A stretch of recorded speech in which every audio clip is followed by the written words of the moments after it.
Thank you, Governor. This is what happens when you let good cops be cops. The FBI and our partners are proud to stand here today together to bring justice to the family of Charlie Kirk and honor his memory. I want to express my deep gratitude to President Trump, the Vice President, and the entire White House who have been so incredibly supportive with both resources and just personally to the FBI as a team. They had our backs the entire way, and I just want to express my gratitude for giving us the resources we need to operate in this space to bring this sort of justice at this sort of speed. In 33 hours, we have made historic progress for Charlie. Governor Cox, our partnership has been absolutely incredible these last few days. Our partnership will endure.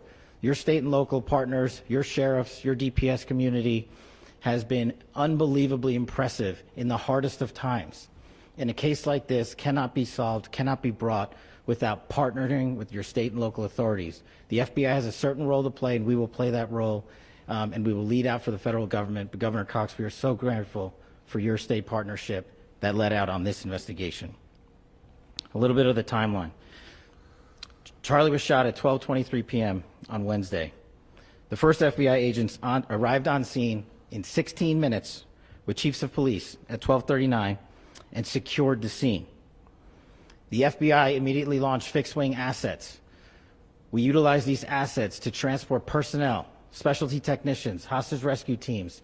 We also utilized these assets to go back and forth from the East Coast and here in Utah to transport forensic evidence and other evidence that will be analyzed and is being analyzed at our FBI laboratories in Quantico and other laboratories, including the ATF.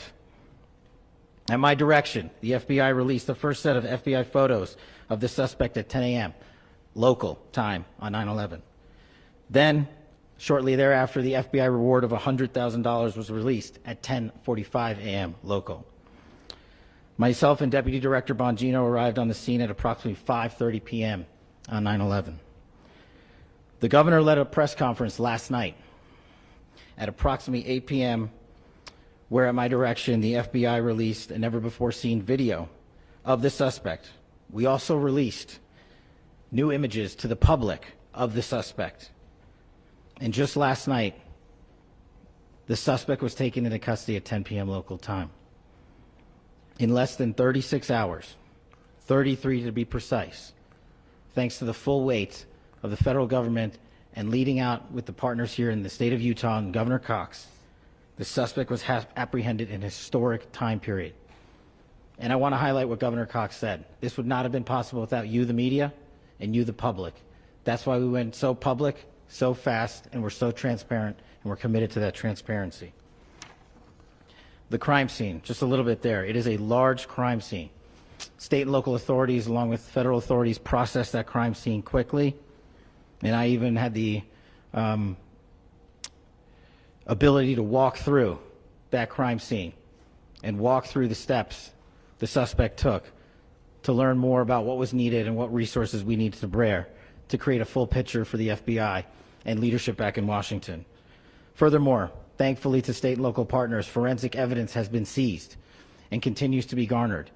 Forensic evidence has already been evaluated at FBI laboratories in Quantico and state and local authorities here. We will continue to process evidence as we see it, as we collect it, and we will continue to deliver to Governor Cox and his team. Last night, we had a total of approximately 7,000 leads. As of this morning, thanks to your great work, we have over 11,000 leads that were called in to the FBI. And we are running out every single lead that we can. Every one of those leads will be run out. The arrest is a testament to the dedication of good law enforcement being great and partnerships in law enforcement, which I've tried to highlight as my tenure as the director of the FBI. There is no better relationship for law enforcement than the FBI to partner with state and local authorities, and you've seen it here in these last few days. The FBI Salt Lake Field Office, along with our offices in LA, Phoenix, Denver, San Antonio, Las Vegas, Pittsburgh, Buffalo, our headquarters component in Quantico, all participate in the FBI.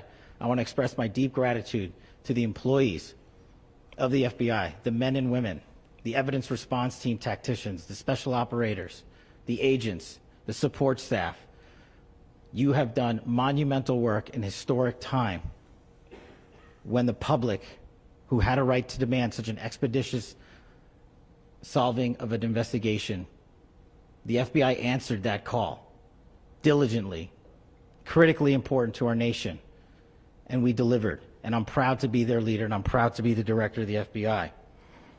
This is a very much an ongoing investigation, as the governor said, and we will continue to work with state and local authorities to develop the investigation, to provide them the evidence they need for their ongoing prosecutions, and we will be here to answer every call they absolutely have, as long as it takes, for as long as we need to find and apprehend whatever suspects were involved in this crime. Lastly, to my friend Charlie Kirk, rest now, brother. We have the watch, and I'll see you in Valhalla.